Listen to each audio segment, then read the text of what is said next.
Alright guys, check this out. Custom made, hand carved, painted, Restle coated, the whole works, by a not so popular Decoy carver. Awesome quality, excellent made decoys. He's just not on the map, I guess. He's got a 9 to 5 like most people, and I think it's a labor of love. So I'm going to unbox these. I just got them. I haven't gotten a hold of them yet, but I've seen his work, and it looks really good. But the decoys are made by what he calls himself Tilly's Custom Gunning Decoys. So he considers them gunning decoys, but they're just as nice as most of the plastic decoys that you're buying nowadays, at least paint-wise. Durability-wise, I imagine they're probably substantially better. These are probably what you'd classify as like a lifetime decoy, something you'd hand down. He doesn't really know I have a YouTube channel or that I'm going to make a video for him, so hopefully I drum up some more business for him. Now, before I open the box, it did take me quite a while to get these. So I think I'd mentioned something in 2020, but I was a little bit too late, so I kind of missed it. And I think it was in the midst of moving. So then in 2021, kind of the same situation. I think it was a little bit late asking. Now this year, he had actually contacted me because I had contacted him in 2020 and 2021. So I think we got the ball rolling a couple months ago, and I made 2 progress payments. $50 to get him started, and then $50 when he had gotten basically the bulk of the work done and didn't get him painted yet. And then I paid the remainder. Recently had them shipped. They're $45 a piece, at least for the ones I bought. His prices may vary, with materials going up and whatnot. So let me cut this open here.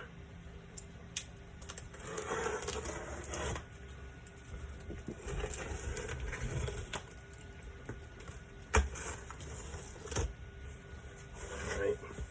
So, like I said, these are all handmade, and he even packs them pretty well.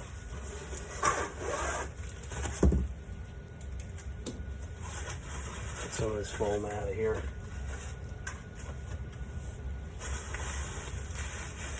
So you can kind of see how he does it. Packs them really good.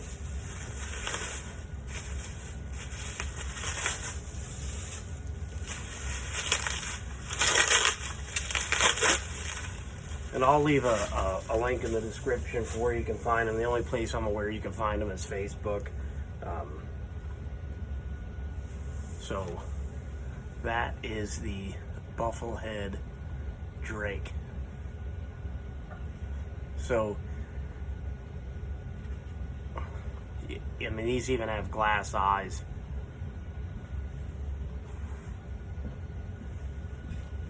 So that's the paint scheme. Like I said, they're Restle coated. Burns in his mark. Puts the year they were made.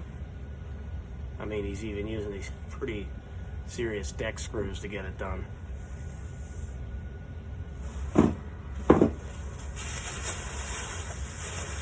See if I can find a hen here. I got 3 drakes and 3 hens.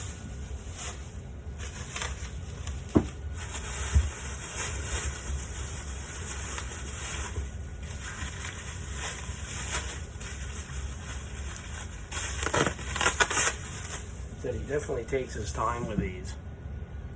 So that's a hen.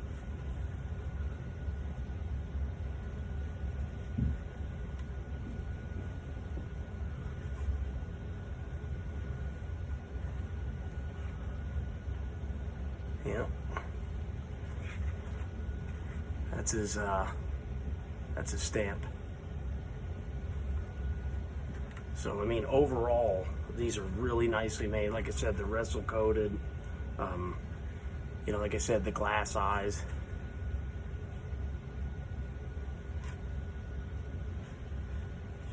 I mean, they're foam.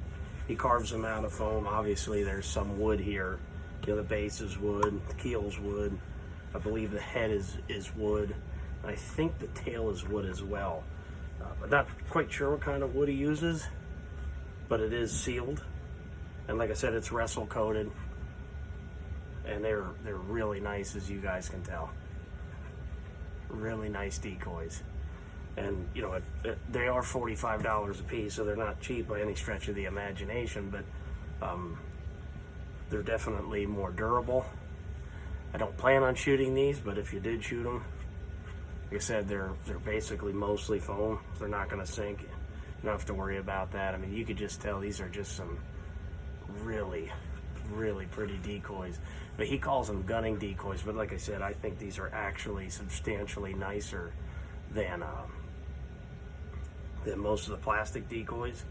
Definitely put some time and attention. He kind of has like a signature, you know, the way his keel's shaped, the size of it. He definitely has a signature style with the tail and everything. It's pretty cool. I really like him. So, like I said, I'll leave a link in the description so you guys can go and check them out yourself, and maybe you can try to order, you know, 6 or a dozen for yourself.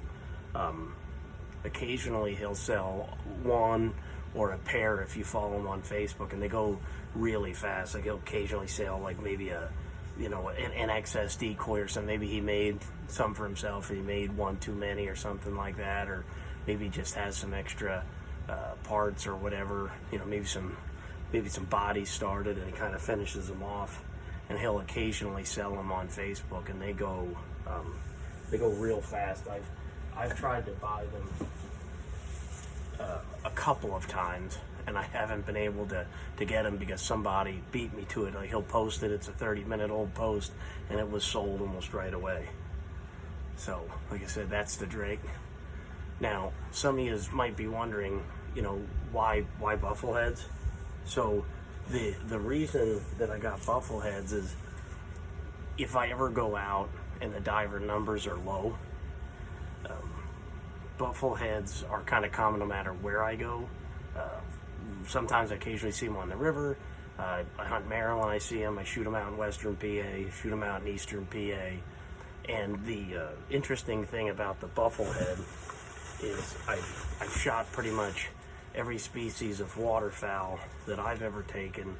I've actually taken in Bufflehead decoys. I've shot mallards, I've shot geese, ringnecks, you know, canvasback. I mean, you pretty much name it, I have shot them in Bufflehead decoys.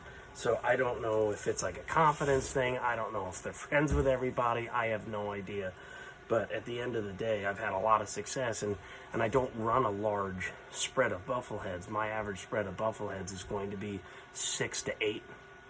And I've shot golden eyes. I mean, you pretty much name it.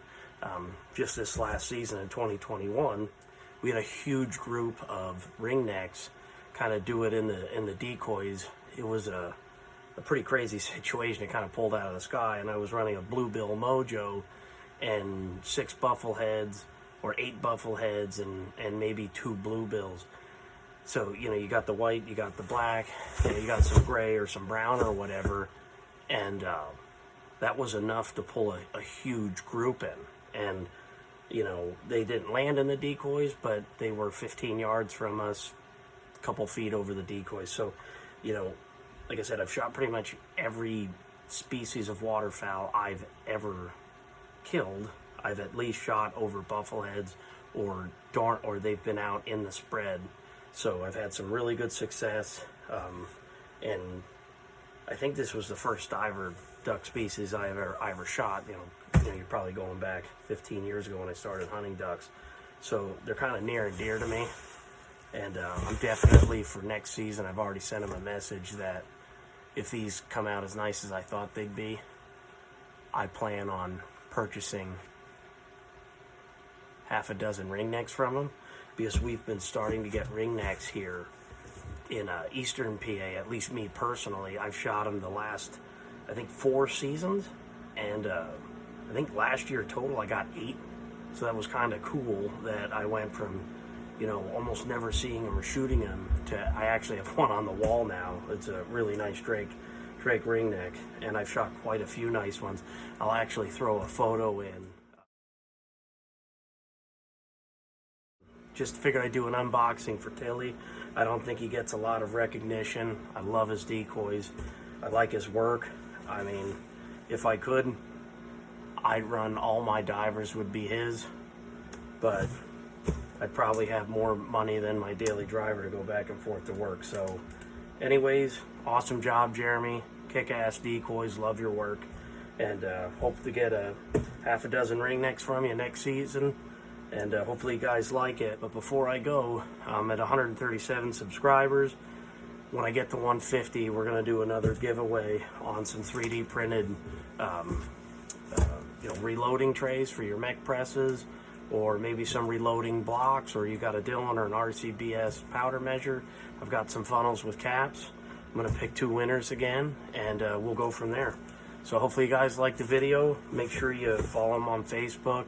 I'm not a big social media guy, but hopefully you guys stop by and let him know that I made a video just for him, and let him know how much you like his work, and hopefully he appreciates it.